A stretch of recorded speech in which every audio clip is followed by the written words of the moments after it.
አሜሪካ ገባችበት። የአሜሪካ ምላሽ በሳይንስና በዓለም አቀፍ ደህንነት ሲፈተሽ የአያላኑ የጂኦሎጂካል ምላሽ አሜሪካና ቻይና የሃይሊ ጉቢን ስጋት እንዴት እየተከታተሉት ነው?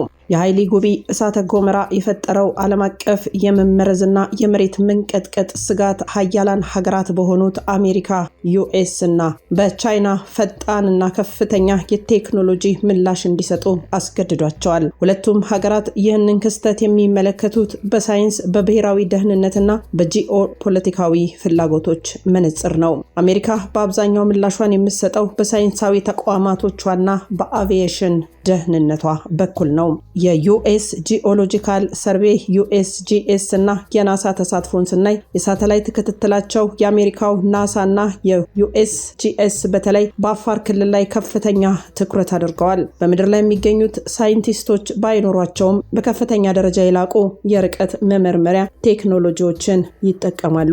ክትትል የሚያደርጉት ነገሮች ደግሞ የSO2 እና አመድ ደመና ስርጭት በተለይ ወደ ምዕራብ አፍሪካ ወደ ትራንስ አትላንቲክ የበረራ መስመሮች የሚሄድ ከሆነ እና የመሬት ቅርጽ ለውጥ በመለካት የመሬት መንቀጥቀጥ ስጋት መጨመሩን እየመረመሩ ነው። የአፋር ትሪያንግል መረጃ ትንተና USGS የታላቁ ስምጥ ሸለቆን የረጅም ጊዜ መረጃ በማውጣት የሃይሊ ጉቢ ፍንዳታን በክልል ውስጥ ያለው የቴክቶኒክ ጭንቀትን ቴክቶኒክ ስትሬስ ምን ያህል እንደለቀቀ ወይም እንዳባባሰ በሂሳብ ሞዴሎች እየተተነተነ ነው። ከባዱ የአቪዬሽን ማስጠንቀቂያ VAC ብሔራዊ ደህንነት ንግድ አሜሪካ ዓለም አቀፍ የንግድ መስመሮችና የራሷን አውሮፕላኖች ደህንነት ትጠብቃለች። አሜሪካን ጨምሮ በዓለም ዙሪያ የሚገኙት የአመድ ማስጠንቀቂያ ማዕከላት ከኢትዮጵያ የወጣውን አመድ በዓለም አቀፍ ደረጃ በረራ ላይ አደጋ መፍጠሩን ወዲያው ዓለም አቀፍ ማስጠንቀቂያ በማውጣት የአውሮፕላን አብራሪዎች መንገዳቸውን እንዲቀይሩ አድርገዋል። ይህ የአሜሪካ ኢኮኖሚ ከኪሳራ የሚከላከል ቀጥተኛ ምላሿ ነው። ሁለተኛ ደግሞ በኢኮኖሚና በጂኦ ፖለቲካዊ ፍላጎትም የደነገጠችው ቻይና ናት። ቻይና በአፍሪካ ቀንድ ውስጥ ከፍተኛ የኢኮኖሚ የመሰረተ ልማት ኢንቨስትመንት አላት። ስለዚህ የሃይሊ ጉቢ ከኢትዮጵያ የተነሳው እንቅስቃሴ ለቻይና በቀጥታ የገንዘብ መንኮታኮት ነው። የመሰረተ ልማት ደህንነት ኢትዮ ጅቡቲ የባቡር መስመርም ስጋት ላይ ነው። ኢንቨስትመንት ጥበቃ የኢትዮጵያና ጅቡቲን የሚያገናኘው የባቡር መስመር በቻይና የገንዘብ ድጋፍና በቻይና ኩባንያዎች የተገነባ ነው። የመስመር በአፋር ስምጥ ሸለቆ ውስጥ ያልፋል። የክትትል ቡድኖች ቻይና የባቡር መስመሩን ደህንነት የመንቀጥቀጡን ተጋላጭነት ለመፈተሽ የራሷን የጂኦሎጂካል የቴክኒክ ባለሙያዎች በአስቸኳይ ወደ ክልሉ እንድትልክ ሆናለች። የመሬት መንቀጥቀጥ የቻይናን የቀበቶና የመንገድ ኢኒሼቲቭ ወሳኝ የሎጂስቲክ መስመር ያፈራርሰዋል። ሌላው የአየር ጥራትና የግብርና ጥበቃ ከፍተኛ ስጋት ዓለም ላይ አምጥቷል። ዓለም አቀፉ ንግድ የሃይሊ ጉቢ SO2 ደመና እስከ ምስራቅ እስያ መድረሱ የቻይናን ብሔራዊ የአየር ጥራት መስሪያ ቤቶችን CMA ንቁ አድርጓቸዋል። ምላሿም የቻይና ሳይንቲስቶች የአሲድ ዝናብ በቻይና ግብርና ላይ በተለይም በደቡባዊ የሩዝ እርሻዎች ላይ የሚያሳድረውን ተጽዕኖ ለመገመት የኮምፒውተር ሞዴሎችን እየሰሩ ነው። የጂኦፖለቲካዊ ትኩረት ቻይና የኢትዮጵያን መንግስት በጂኦሎጂካል መሳሪያዎችና በድንገተኛ አደጋ ዝግጅት ዙሪያ እርዳታ በመስጠት በአፍሪካ ያላትን የፖለቲካና ኢኮኖሚያዊ ተሰሚነት ለማጠናከር ትጠቀምበታለች። ሰላም፣ ጤና፣ ፍቅር፣ በረከት ተመኘንላችሁ ወደ ቤተሰቦቻችን በያላችሁበት የዓለም ዳርቻ ሁሉ እንደምን ቆያችሁን። እንግዲህ ሰሞኑን ቆይታ ባደረግንበት መረጃ ዳግም ተመልሰናል።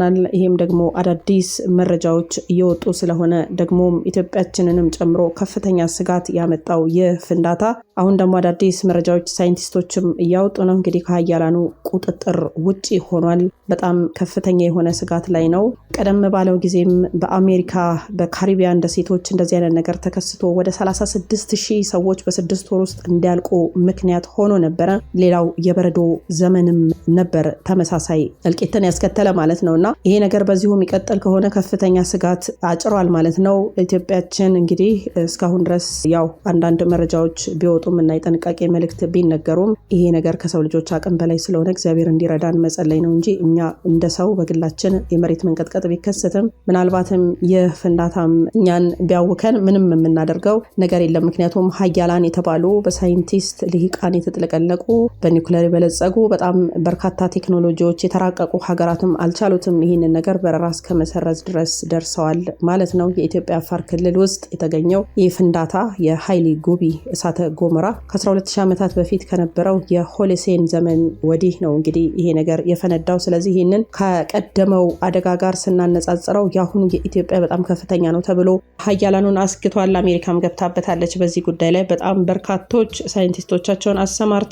ይሄም እንግዲህ ጉዳዩን በጣም አሳሳቢና አስፈሪ የሚያደርገው መላው ዓለምን በሚባል ደረጃ እየተምዘገዘገ እያዳረሰ ነው ማለት ነው። ይሄ ደግሞ መርዛማ ከኒውክሌርም አረር በላይ የተፈራ ነው። ይሄ የሳይንቲስቶች ትክክለኛ የሆነ መረጃ ነው የምንነግራችሁ፣ መሬት ላይ ያለ መረጃ ነው። ለሁላችንም ቢሆን በተለይ ደግሞ አሁን የጾም እና የጸሎት የንስሐም ጊዜ ስለሆነ ሁላችንም ከልባችን ልንጸልይ ይገባል ለማለት እንወዳለን። ወደ መረጃው እንለፍ። ሮማን ጸጋዬ ነኝ ከአክሱም ቲዩብ። ሰናይ ቆይታ ይሆንላችሁ።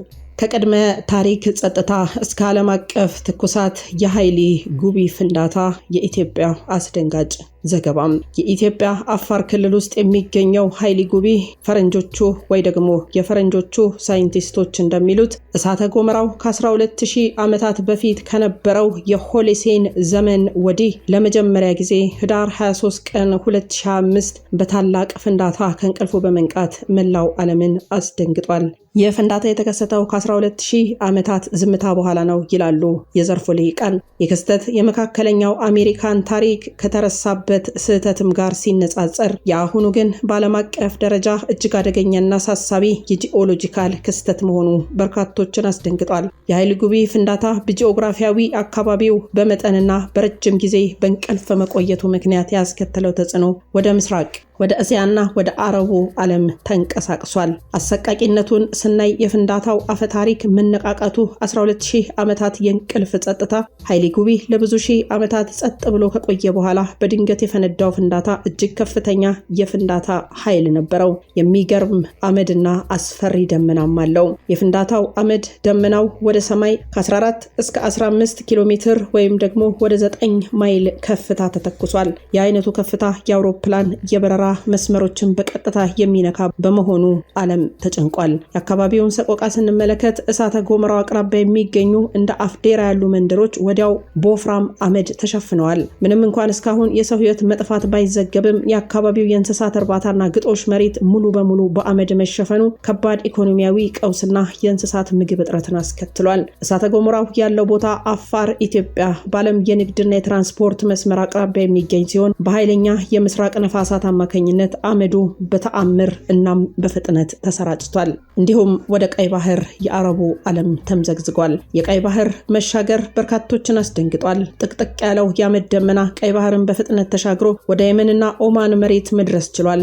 የበረራ መስተጓጎል፣ በአየር ላይ የሚንሳፈፉ ጥቃቅን የአመድ ቅንጣቶች የአውሮፕላን ሞተሮችን በደቂቃ አመድ ማድረግ የሚችሉ ናቸው። ከመካከለኛው ምስራቅ ወደ ህንድና ከዚያም በላይ የሚደረጉ በርካታ በረራዎች እንዲሰረዙ ወይም መንገዳቸውን እንዲቀይሩ የተደረገውም ለዚህ ነው። የሳውዲ አረቢያ ዜናም እንደሚለው የሳውዲ አረቢያ ብሔራዊ የሜትሮሎጂ ማዕከል NCM በቅርብ ክትትል ላይ ቢሆንም አመዱ በቀጥታ የሳውዲን ሰማይና የአየር ጥራት እንዳልነካ ግን ማረጋገጫ ሰጥቷል። ወደ እስያና ሩቅ ምስራቅ ቻይናና ህንድ እንጓዝ። ረጅም ርቀት ጉዞ በጣም ከፍ ብሎ የደረሰው የአመድ ክፍል በምስራቅ በኩል ባለው ጠንካራ ነፋስ በመገፋት እስከ ህንድና ፓኪስታን ድረስ መድረስ መቻሉ መረጋገጡ በርካቶችን ያስደነገጠ ክስተት ነው። እስከ ቻይናና ፓሲፊክ ዘገባዎች እንደሚያመለክቱት የአመዱ ከፍተኛ ክፍል ወደ ቻይናና ፓሲፊክ ውቅያኖስ አቅጣጫ መጓዙን ቀጥሏል። ይህ የሚያሳየው የፍንዳታው ኃይል ምን ያህል ከፍተኛና አስፈሪ እንደነበረ ነው። የጃፓንና ደቡብ ኮሪያ ስጋት ምንም እንኳን ያሁን ዜናዎች በቀጥታ በጃፓንና ደቡብ ኮሪያ ላይ ስለደረሰ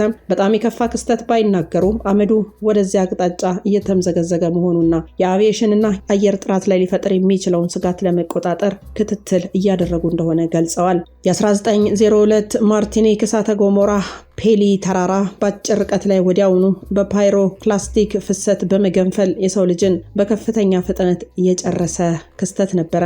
የሃይሊ ጉቢ የ2025 ክስተት ደግሞ የፍንዳታው ባህሪው ከፍተኛ መጠን ያለው አመድ በረጅም ርቀት በመበተን በረጅም ጊዜ ተጽዕኖና ስጋት በአየር ትራንስፖርት፣ በኢኮኖሚና በመርዛማ ጋዝ ወይ ደግሞ አሲድ ዝናብ አማካኝነት አደገኛ ነው ተብሎ ተፈርቷል። ይህ የአፋር እሳተ ገሞራ ከ12000 ዓመት በኋላ እንደገና መንቃቱ የፕላኔታችንን የጂኦሎጂካል ኃይልና ለዓለም አቀፉ ማህበረሰብም የሚፈጥረውን ድንገተኛ አደጋ በድጋሚ ያሳየ እጅግ በጣም አስፈሪ ክስተት ነው።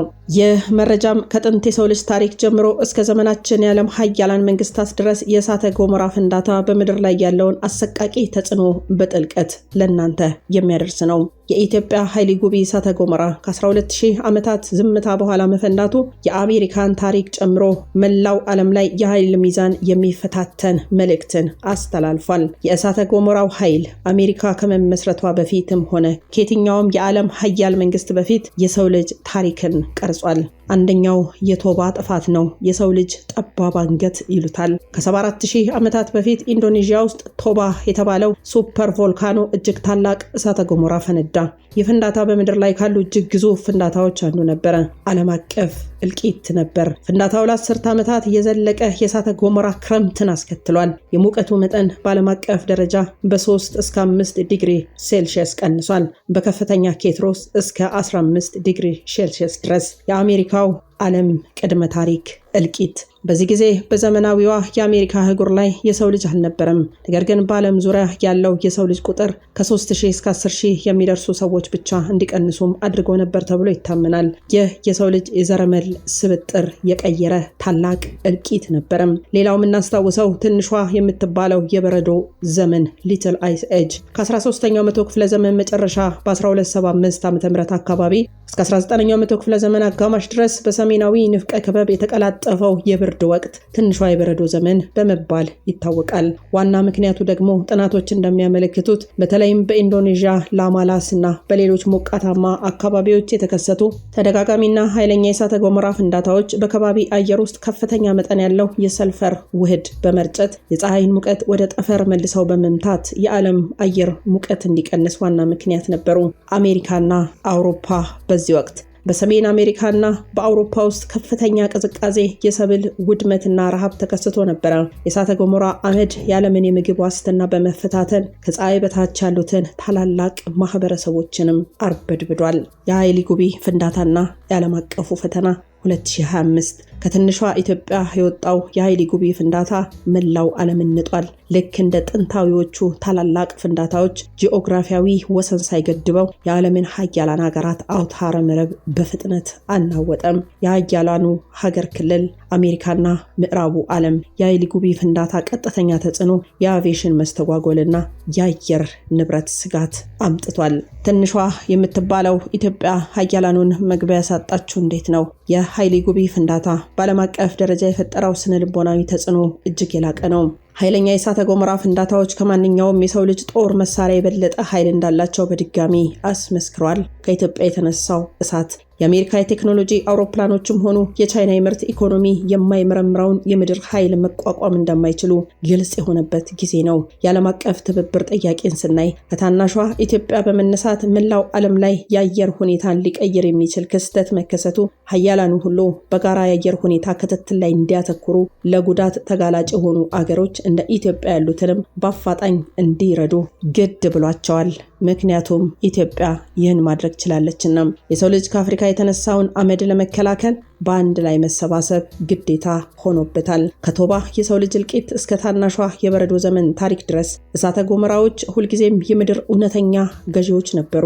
የኃይሊ ጉቢ ፍንዳታ ደግሞ ይህንን ጥንታዊ አፈ ታሪክ የመሰለ ነገር በዘመናዊው ዓለም ላይ ደጋግሞ አሰምቶታል። ታናሿ የተባለችው ኢትዮጵያ በጂኦሎጂካል አቀማመጧ ምክንያት የዓለም ሀያላንን በሙሉ በአንድ ጊዜ እንዲንቀጠቀጡ አድርጋለች። የፍንዳታ የዓለምን የበረራ መስመሮች፣ የንግድ አውታረ መረቦችና የአየር ጥራትን በመንካት የሀያላኑን የመግባትና የመውጣት ነፃነት በመጀመሪያ ከዓለም የተነሳ የአፍሪካ ጭስ እንዲያደርገው ሆኗል። በዚህ የኃይል ማዕበልና የአየር ሁኔታ ለውጥ ዙሪያ በርካቶች እጅ ለእጅ ተያይዘው እየተማማሉ ነው።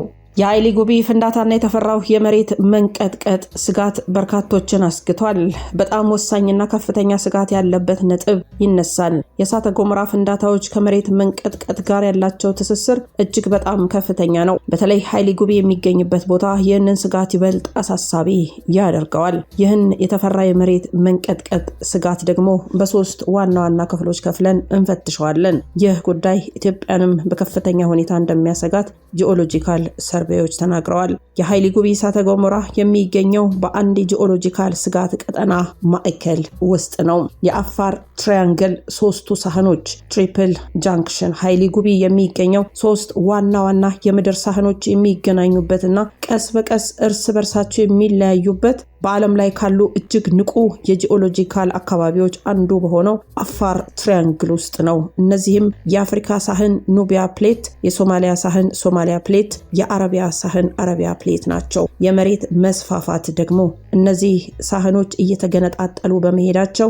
በአመት ጥቂት ሚሊሜትር የታላቁ ስምጥ ሸለቆ ግሬት ሪፍት ቫሊ ቀስ በቀስ ወደ ቀይ ባህርና ጎን ለጎን እየሰፋ ይገኛል። ውጤቱም ይህ የማያቋርጥ የሳህን እንቅስቃሴና የጭንቀት ክምችት የመሬት መንቀጥቀጥን ተፈጥሯዊና ተደጋጋሚ ክስተት ያደርገዋል። የእሳተ ገሞራውና የመሬት መንቀጥቀጡ ትስስር በሁለተኛ ደረጃ ይነሳል። የእሳተ ገሞራ ፍንዳታ በራሱ በአካባቢው የመሬት መንቀጥቀጥን ሊያመጣ ይችላል። ይህም የማግማ ግፊት፣ የሳይንሱ ልሂቃን እንደሚሉት ማግማ ፕሬሸር። ፍንዳታው ከመከሰቱ በፊትም ሆነ በኋላ ከምድር ውስጠኛው ክፍል የሚገፋው ፈሳሽ ማግማ ከግርጌ ያሉትን ድንጋይ ንጣፎች በኃይል ይገፋል። የግፊት ንቁ የመሬት መንቀጥቀጥን ያስከትላል። የመሬት መንቀጥቀጥ የሚፈራው በአካባቢው ያሉትን ትላልቅ መሰረተ ልማቶች አፍሪካን ከተቀረው ዓለም ጋር የሚያገናኘው ወሳኝ መስመሮችን ሊያወድም ስለሚችል ነው። በአፋር ትራያንግል ያለው ተደጋጋሚ የጂኦሎጂካል እንቅስቃሴ ምክንያት የመሬት መንቀጥቀጥ አዲስ ነገር